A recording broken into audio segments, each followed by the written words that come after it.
Hey guys, welcome to Protein Treats, and today we have a special treat for you. We have Miss Connie Poss with us today, and we're going to be talking about soft foods. So Connie, you and I have known each other for years and years, Right.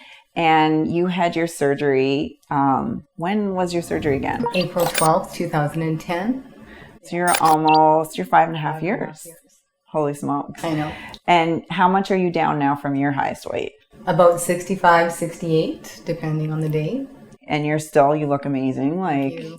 like always. And I think that's what's so great about the surgery, and what's so great is that about having our sleeves is not only at 5 and 6 years out like we are, our lives are totally different than they were before we had our surgery. But you know, if you watched our full fluid episode, you'd have met Julie, and she lost 311 pounds. And you've lost 65 pounds. So everybody's weight story is different. Some of our patients, their BMIs are 30. Some of our patients, their BMI, is much higher, even up into the 60s. So it's really important to know that this is something that can change your life, really almost no matter what your size is when you suffer from obesity. For sure. We all go through the mental part and the trying all the diets. So it's the mental part, the whole process. And so how excited are your patients when they're getting to transition to soft foods? They're very excited. They finally get to chew something. They finally get to feel like they're on a normal part of their life now, eating regular foods like their family members. So yeah, they're very excited. I have to remind them to go very slow though. We always say 10, 15, 20 minutes to have your meal. So we're always in a rush, like Julie said. And even me now, I find that still to today. Hurry up, eat, run, go. And I can feel the difference in my tummy when I'm in a rush and when I'm doing what I'm supposed to be doing. Yeah, it's really important when you're eating to be mindful, right? Exactly. To be mindful of every bite, be mindful as you're going through this. And when you go from fulls to soft foods, you're sort of, I think a lot of patients aren't really expecting the difference in fullness to be such a huge difference. For sure. Like this, we always say, like liquids will stay in your tummy for a period of 30 minutes. Food stays in your tummy for 45 minutes to an hour or more, depending on the density of the food. So yeah, it's a big transition for all of us. Well, let's show everybody some really cool tips, some cool ideas so that you're not feeling like you're having just yogurt over and over and over again when you're on full fluids. So we've got a few things laid out for you today. And one of the big things that I find patients ask about a lot is mashed potatoes. Yes. And we don't want our patients having Exactly. mashed potatoes. We want you having lots of protein. We want you having very few carbohydrates. And we want you obviously having no sugar. And the reason for that is we don't want to spike your insulin. We don't want your body slowing down.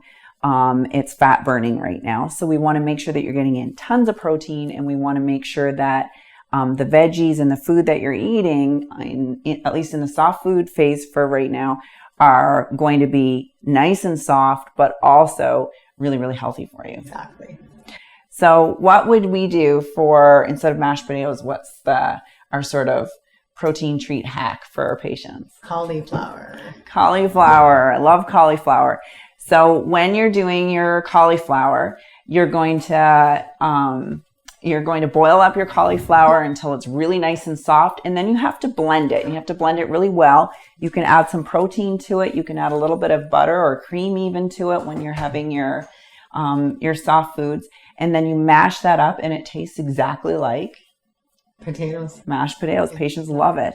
Same thing with your carrots. You add a little bit of protein to your carrots. You cook them till they're super soft.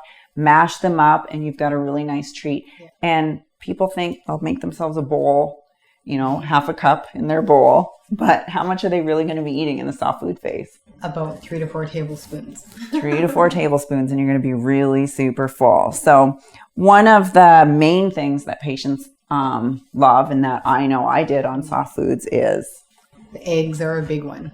Yeah. eggs are huge. That's going to be like a big go-to for you. Now, some of our patients find with scrambled eggs, they find it's a little bit tricky because you don't want to overcook it. You don't want to have any crispy stuff, right? Yeah, and a lot of people think, well, scrambled eggs, that'll be the most soft. But actually, a really soft poached egg will be a lot easier to start on than than scrambled eggs.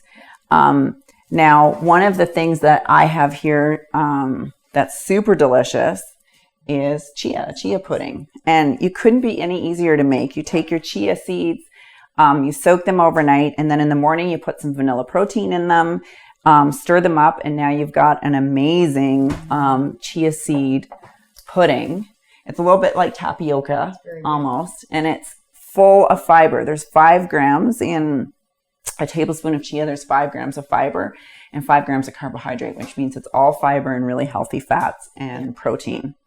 And then what do we have here? You've mixed some of these up for us. I have taken some cottage cheese and some chocolate protein powder. So if you are feeling like you want something sweet, it's a good thing to try. First time I tried it, I was like, but I love it now. It's my chocolate. If I don't get a chocolate sweet tooth too often, but when I do, or I want something sweet, that's what I'll do. Yeah, and it's like a little cheesecake. It's like a soft cheesecake with the. And then what's this one? That is like a spaghetti sauce with cottage cheese, just a savory kind of taste. So I love that one because it tastes like lasagna. Yeah. When you have, it's good. Right? It's really, really good. And patients love that, especially at supper time, your family's eating, whatever they're having for supper, and you can have your own little soft food lasagna. For sure. And what's this one over here? This is our plain Greek yogurt that I flavored up with a little bit of meal. I actually do a lot of Greek yogurt. Me now being 5.5 years out, will go through at least 4 to 5 tubs a week. So I have my sweet side and I have my dip side for my vegetables and my meats. But of course, you're not having that on your soft foods yet, unless your meats are the really soft canned ones. Right.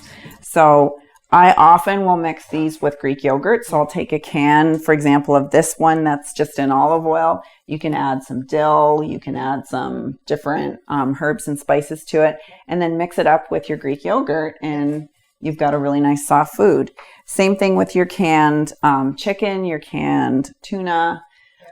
Salmon is really great. And each one of those, as you mix it up with your Greek yogurt, or you mix it up even with your cottage cheese or those little Laughing Cow cheeses, makes for a really nice soft meal. Yeah. And I always say to everybody, when you mix everything, you want to think like a 6-month-old baby. You want to make it really soft. So you don't want to have more chunks. You want to have more smoothness to your stuff. Exactly. And you can see here we have some avocado in the front. If you mix some avocado with your protein powder and a little bit of water, it makes a really delicious pudding. It's very good. Yeah. You can also make ice cream. And if you go to your patient account and you look up on Bitsy recipes inside your patient account, you'll see a whole bunch of recipes for ice cream. And this is an actual ice cream right here, cookies and cream. And it's made out of protein. It's made out of vanilla protein, and we've completely blended out a homemade protein bar and put that together, and that's a perfect soft food for when you're in the soft food phase. Yeah. So what do you think is the hardest thing for patients? What's the thing that patients come to you most about in the soft food phase? They definitely don't complain about how much their different food that they're allowed to eat, because there's so many different things that they're allowed to have. It's more of the hurry up and run game is what I find a lot. So I have to keep reminding to really slow down and just have the few bites, and put it away in the fridge. And if you need to have something in an hour, have protein. Have always protein. And if something doesn't agree with you, or you find it a little bit hard as you're transitioning and you're starting to introduce more foods, what should you do? I always tell them to wait for about a week or 2. The longer they wait, the better their tummy will like it again if they wait longer. So, yeah. Yeah, it's really important to remember this is a process. And I mean, you're 5.5 years out. I'm over 6.5 years out now. And we eat normally. I eat like anyone before. Obviously, I eat healthy. I don't eat, the junk food and things like that before I have my surgery. But this is a transition. Your soft food stage is a transition. And that's why having your coach and having things like your guides, your preoperative guides and your postoperative success workbook are so important, because you need the support. You need to know what you're supposed to do at each stage as you go through this exciting journey. So what what's the last sort of most important piece of advice that you often give patients? I actually tell my patients that just because we say it's a 2-week process, that they can continue to go longer. In fact, me being 5.5 years out now, 80% of my foods are soft foods. I have eggs every day. I have my Greek yogurt. I have my vegetables.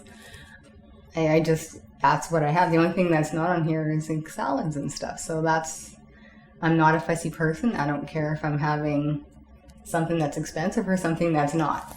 Full is full to me, and I'm great with my go-to foods is what I call them. Yeah, core foods. Yes. And this is an exciting time. It's an exciting time for our patients, and it's an exciting time for us as coaches. And I hope if you have any questions that you reach out to your coach right away. You check your success workbook and see what it is that you can and can't have. There's sample recipes in there, of course, on your account.